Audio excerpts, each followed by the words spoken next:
नमस्कार, नेपाल समय समाचारमा स्वागत छ। म धीरज बस्नेत।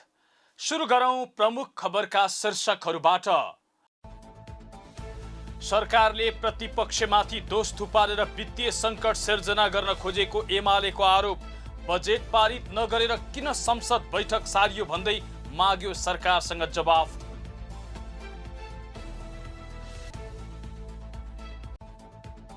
केही व्यक्तिले एमालेलाई ध्वस्त पार्न खोजे पनि त्यसलाई असफल बनाएको एमाले अध्यक्ष ओलीको भनाई। आगामी चुनावमा आफूहरू पहिलो पार्टी हुने दाबी। गुणस्तरीय शिक्षा दिने सरकारको अभियानमा साथ दिन प्रधानमन्त्री देउबाको आह्वान। केही दिनमै देशभरका विद्यालयमा भौतिक उपस्थितिमै पठन पाठन सञ्चालन गर्ने सरकारको तयारी।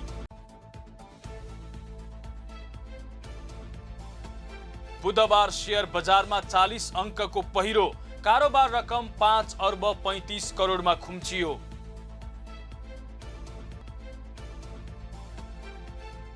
र उत्तर कोरियाद्वारा 2वटा ब्यालिस्टिक मिसाइल प्रहार। अब समाचार विस्तारमा। प्रमुख प्रतिपक्षी दल नेकपा एमालेले सरकारले प्रतिपक्षमाथि दोष थुपारेर वित्तीय सङ्कट सिर्जना गर्न खोजेको आरोप लगाएको छ। प्रतिनिधि सभाको बैठक असोज 4 गतेसम्म सार्दा बुधबार भित्र बजेट प्रतिस्थापन विधेयक पारित हुन सकेन। यसका कारण सरकारले खर्च गर्न नपाउने परिस्थिति सिर्जना भएको छ। यो परिस्थिति सरकारका कारण आएको एमालेले उल्लेख गरेको छ। महासचिव ईश्वर पोखरेलले बुधबार जारी गरेको विज्ञप्तिमा सरकार सत्ता स्वार्थमा अल्मलिँदा अहिलेको अवस्था आएको दाबी गरिएको छ। सरकार प्रतिपक्षको अवरोधका कारणले बजेट समयमा पारित नभएको जस्तो गरी भ्रम सिर्जना गरिरहेको आरोप समेत एमालेले लगाएको छ। बजेट पारित नगरेर संसद बैठक किन सारियो, यस विषयमा सरकारले जवाफ दिनुपर्ने एमालेको माग छ। सरकार र सभामुखका तर्फबाट भएका अनुचित र गैर कानुनी कार्यका कारणले नै प्रतिनिधि सभामा असहज स्थिति सिर्जना भएको विज्ञप्तिमा उल्लेख छ। सरकारले प्रतिस्थापन विधेयक मार्फत बजेट कटौती गरेकोमा पनि एमालेले आपत्ति जनाएको छ। बजेट पास नगर्दा सरकारले राज्यको ढुकुटीबाट आज राति 12 बजेदेखि कुनै पनि रकम खर्च गर्न पाउने छैन, जसका कारण प्रधानमन्त्रीको तलबदेखि जेलमा रहेका कैदीहरूको सिधा समेत रोकिनेछ। राष्ट्रिय योजना आयोगका पूर्व उपाध्यक्ष डाक्टर पुष्पराज कणेलले मुलुक बजेट विहीन हुनुमा सरकार स्वयं जिम्मेवार रहेको बताएका छन्। विभिन्न राजनीतिक खिच्चातानी लगायतका कारणले मुलुकले बजेट शून्यताको स्थिति सामना गर्न नपरोस् भनेर संविधानमा नै जेठ 15 गते बजेट संसदमा पेश गर्नुपर्ने प्रावधान राखिएको स्मरण गर्दै उनले अहिले मुलुक बजेट शून्यताको अवस्थामा पुग्नुको मुख्य कारक वर्तमान सरकार भएको बताए। राष्ट्रिय योजना आयोगका पूर्व उपाध्यक्ष कणेलले प्रतिपक्षले सदन बन्द गरायो भन्ने आडलाई टेकेर प्रतिपक्षलाई आरोप थुपार्दै बजेट खर्च गर्न पाइएन भन्ने छुट वर्तमान सरकारलाई नरहेको टिप्पणी गरे। नेकपा एमालेका नेता समेत रहेका उनले सरकारले आफूलाई चाहिएको डकुमेन्ट बल जफती पास गरिरहेको दाबी पनि गरे। अब हामी कहाँ चाहिँ जेठ 15 मा बजेट ल्याउने छ सिस्टम, यस्तै खालको परिस्थिति नपरोस् भनेर त्यति बेर ल्याएको। अब ल्यायो, त्यति बेर चाहिँ अध्यादेशका रूपमा आयो। अब त्यहाँ चाहिँ अब त्यसले जब काम गर्न नपाउँदै अधिवेशन बन्द गरियो। हेर्नुहोस्, त्यो बजेट अधिवेशनै भनेर नाम, त्यो अधिवेशनको नामै बजेट अधिवेशन हुन्छ। अर्को पार्टी फोर्नलाई भनेर त्यसलाई आज बन्द गरेर भोलिपल्ट बिहान चाहिँ फेरि अध्यादेश ल्याएर फोरेर के गरेर अब त्यो यो अहिलेको स्थिति आएको छ। अब अहिले चाहिँ सदन बन्द भयो, त्यस कारणले गर्दाखेरि चाहिँ अब बजेट खर्च गर्न पाइएन भनेर प्रतिपक्षीमाथि आरोप लगाउनु खोजे जस्तो देखिन्छ यो अहिलेको हिसाब। पूर्व उपाध्यक्ष कणेलले सरकारको न्यूनतम साझा कार्यक्रम र प्रतिस्थापन विधेयक गन्तव्यहीन भएको पनि टिप्पणी गरे। उनले प्रतिस्थापन विधेयक कुन परिवेशमा आधारित भएर ल्याइएको भन्ने नै स्पष्ट नभएको तर्क गरे। सरकारले ल्याएको बजेट अध्यादेश प्रतिस्थापन विधेयक संघीय संसदबाट पारित नभएपछि अहिले मुलुक बजेट विहीनताको अवस्थामा पुगेको छ। नेकपा एमालेका अध्यक्ष केपी शर्मा ओलीले केही व्यक्तिले एमालेलाई ध्वस्त पार्न खोजे पनि त्यसलाई असफल बनाएको बताएका छन्। बुधबार बुटवलमा आयोजित भेलालाई सम्बोधन गर्दै उनले केही व्यक्तिहरूले एमालेलाई समाप्त पार्न खोजे पनि उनीहरू सफल नभएको बताए। उनले एमालेको भलो चाहने नेता कार्यकर्ताले पार्टीलाई टुटफुट हुन नदिएर जोगाएको बताए। ओलीले माधव नेपाललाई बिग्रिएका मान्छेको संज्ञा दिँदै कांग्रेस तिनीहरूको पछाडि लाग्नुपर्ने अवस्थामा पुगेको टिप्पणी गरे। अधिकांश समय नेकपा एकीकृत समाजवादीका अध्यक्ष माधव नेपालको आलोचनामा समय खर्च गरेका ओलीले एमालेमा बन्चरो प्रहार गर्ने माधव नेपाललाई कसरी कमरेड भन्दै प्रश्न गरे। यस्तै एमाले अध्यक्ष ओलीले आगामी चुनावमा नेकपा एमाले पहिलो पार्टी हुने दाबी समेत गरेका छन्। केही महिना सरकार बाहिर रहे पनि आगामी चुनावपछि जनताको व्यापक समर्थनसहित सरकारको नेतृत्व गर्ने उनको भनाइ थियो। उनले बजेट पारित गर्न नसकेको भन्दै सरकारको आलोचना समेत गरे। सरकारसँग एक कप चिया खाने पैसा पनि छैन, यो भुख्याचा हो कि सरकार भन्दै व्यङ्ग्यात्मक प्रश्न समेत गरे।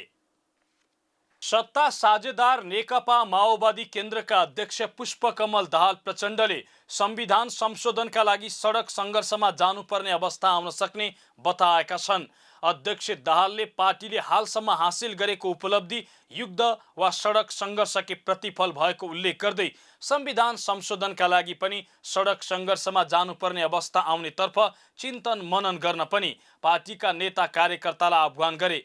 नेता पुष्पबहादुर बोगटीको स्मृतिमा बुधबार पार्टीले काठमाडौँमा आयोजना गरेको एक कार्यक्रममा बोल्दै उनले विकृत बुर्जुवा प्रणाली बदल्नका निम्ति पनि संविधान संशोधनका लागि सडक सङ्घर्षमा जानुपर्ने अवस्था आउन सक्ने तर्क समेत गरे। अध्यक्ष दाहालले संविधान संशोधनका लागि सकेसम्म राजनीतिक दलहरू बीचको संवाद, सहमति र समझदारीमै जोड दिने पनि प्रश्न पारे। देशको राजनीति दुर्घटनामा जाला कि भन्ने खतराबाट निकै ठुलो मेहनत र आन्दोलनपछि त्यसलाई संविधानको रक्षा गर्ने, परिवर्तनका एजेन्डाको रक्षा गर्ने, गणतन्त्रको रक्षा गर्ने र राष्ट्रको पनि रक्षा गर्ने काममा एउटा सफलता हामीले हासिल गरेका छौँ। हामी आज त्यस्तो परिस्थितिमा कमरेड पुष्पबहादुर बोगटीलाई सम्झिँदैछौँ। झन्डै झन्डै प्रतिगमनमा जाने हो कि देश झन्डै झन्डै प्रतिक्रान्ति भएर क्रान्तिका सबै उपलब्धिहरू धरापमा पर्ने हुन् कि भन्ने परिस्थितिबाट हामीले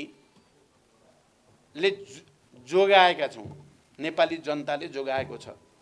त्यस्तो परिस्थितिमा अर्को हाम्रो पार्टी यो बीचमा कहीँ न कहीँ आफ्नो उद्देश्यबाट, आफ्नो हिजोको विरासतबाट विचलित जस्तो भएको छ। अध्यक्ष दाहालले सडक आन्दोलनकै बलमा आफ्नो पार्टीको नेतृत्वमा प्रतिगमनबाट मुलुकलाई जोगाउने र संविधानको रक्षा गर्ने सफलता हात परेको पनि बताएका छन्। उनले जनताको बलमा प्रतिगमन विरोधी कदमलाई पराजित गर्न सफल भए पनि हाल आएर पार्टीभित्र आफ्नो व्यक्तिगत स्वार्थ पदका निम्ति मरिहत्ते गर्नेहरूको जमात बढ्दै गएको भन्दै चिन्ता व्यक्त गरे।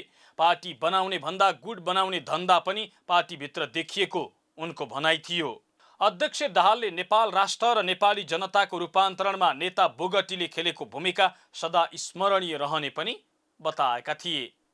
प्रधानमन्त्री शेरबहादुर देउवाले सबैका लागि सहज पहुँच र गुणस्तरीय शिक्षा प्राप्त गर्ने सरकारको अभियानमा साथ दिन सम्बन्धित सबै पक्षलाई आह्वान गरेका छन्।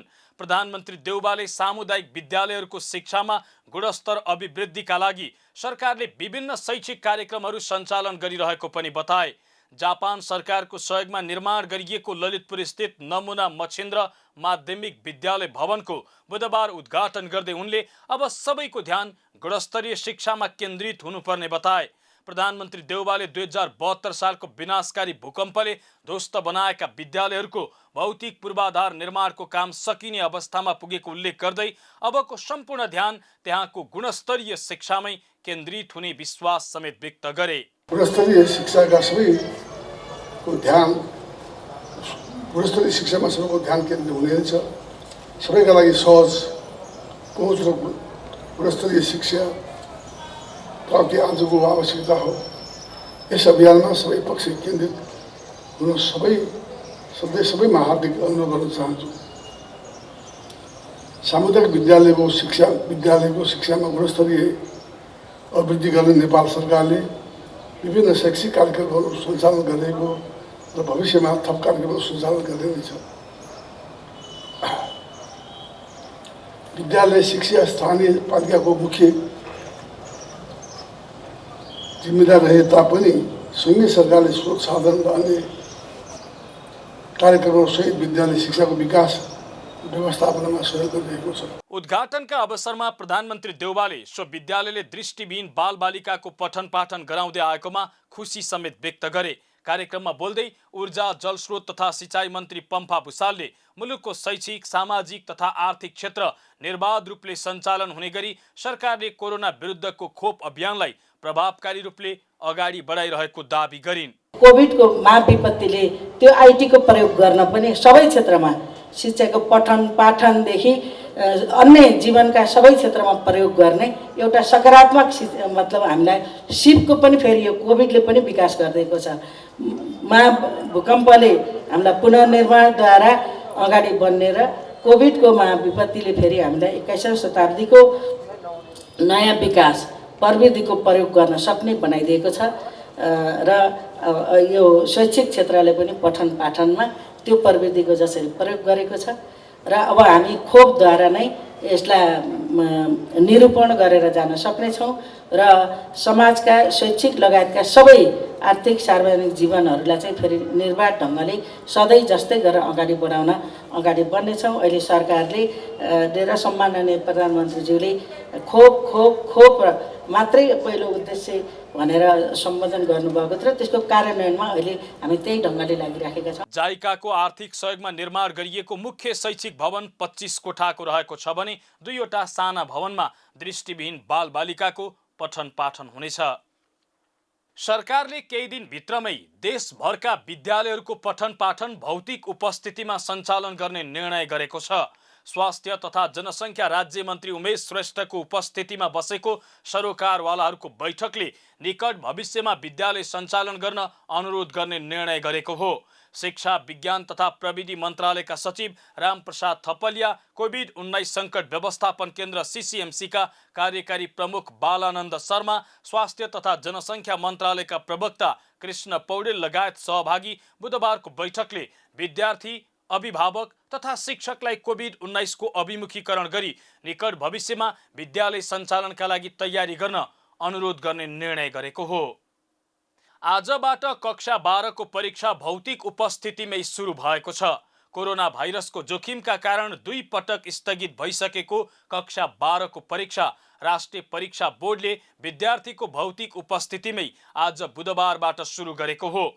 देशभर 4315 वटा परीक्षा केन्द्रमा सञ्चालन भइरहेको परीक्षा असोज 8 गतेसम्म चल्नेछ। परीक्षामा सहभागी सम्पूर्ण विद्यार्थीलाई स्वास्थ्य मापदण्डको पूर्ण पालना गराएर मात्रै कक्षा कोठामा प्रवेश गर्न लगाइएको विभिन्न स्कुल तथा क्याम्पसका प्रमुखहरूले बताएका छन्। उनीहरूले हरेक विद्यार्थीलाई 3 मिटरको दूरी कायम गराएर परीक्षा सञ्चालन गराएको जानकारी गराएका छन्। कोरोना भाइरसको जोखिमका कारण जेठ 26 गतेदेखि असार 4 र साउन 31 देखि भदौ 9 गतेसम्म 2 पटक कक्षा 12 को परीक्षा स्थगित गरिएको थियो। आजबाट देशभरका करिब 4.25 लाख विद्यार्थीले परीक्षा दिएको राष्ट्रिय परीक्षा बोर्डले जनाएको छ। बुधबार शेयर बजारमा 40 अङ्कको पहिरो गएको छ। यस दिन 40.26 अङ्कले घटेर परिसूचक 2889 अङ्कमा कायम भएको छ। कारोबार रकम 5 अर्ब 35 करोडमा खुम्चिएको छ। यस दिन सबै समूहहरू घटेका छन्। बैंकिङ 20, विकास बैंक 116, फाइनान्स 86, होटल तथा पर्यटन 79, जलविद्युत 32, लगानी 1, जीवन बिमा 175 अङ्कले घटेका छन्। त्यस्तै उत्पादन समूह 73, माइक्रो फाइनान्स 52, निर्जीवन बिमा 272, व्यापार 27 र अन्य समूह 21 अङ्कले घटेका छन्। नेपालमा पछिल्लो 24 घण्टामा देशभर 16,844 जनामा परीक्षण गर्दा 1,760 जनामा कोरोना भाइरस संक्रमण पुष्टि भएको छ। सोही अवधिमा काठमाडौँ उपत्यकामा मात्रै 495 जना संक्रमित थपिएको स्वास्थ्य तथा जनसङ्ख्या मन्त्रालयले जनाएको छ। मन्त्रालयका अनुसार 24 घण्टाको अवधिमा 1,220 जना संक्रमण मुक्त भएका छन् भने 7 जनाको मृत्यु भएको छ। अहिलेसम्म कोरोनाको संक्रमणबाट नेपालमा 10,896 जनाको मृत्यु भएको छ। नेपाल समय समाचारमा अब एउटा अन्तर्राष्ट्रिय समाचार। उत्तर कोरियाले 2वटा ब्यालिस्टिक मिसाइल प्रहार गरेको छ। उत्तर कोरियाली पूर्वी समुद्रमा 2वटा ब्यालिस्टिक मिसाइल प्रक्षेपण गरेको दक्षिण कोरियाका जोइन्ट चिफ अफ स्टाफलाई उद्धृत गर्दै समाचार संस्था योनहापले जनाएको छ। जापानका नौसैनिकले पनि यसअघि समुद्रतर्फ केही वस्तु प्रहार गरिएको बताएका छन्। सो वस्तु ब्यालिस्टिक मिसाइल हुन सक्ने उनीहरूको भनाइ छ।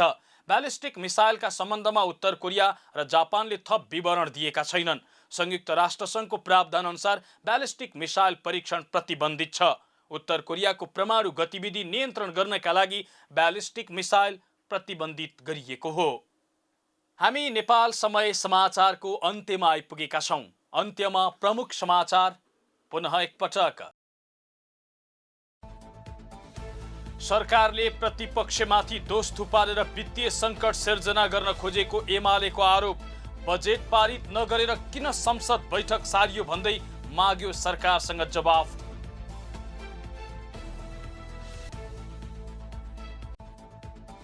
केही व्यक्तिले एमालेलाई ध्वस्त पार्न खोजे पनि त्यसलाई असफल बनाएको एमाले अध्यक्ष ओलीको भनाई।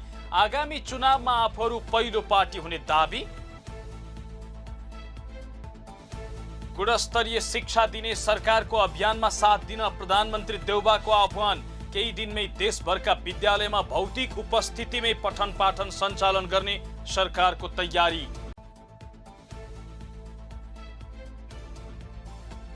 बुधबार शेयर बजारमा 40 अङ्कको पहिरो। कारोबार रकम 5 अर्ब 35 करोडमा खुम्चियो।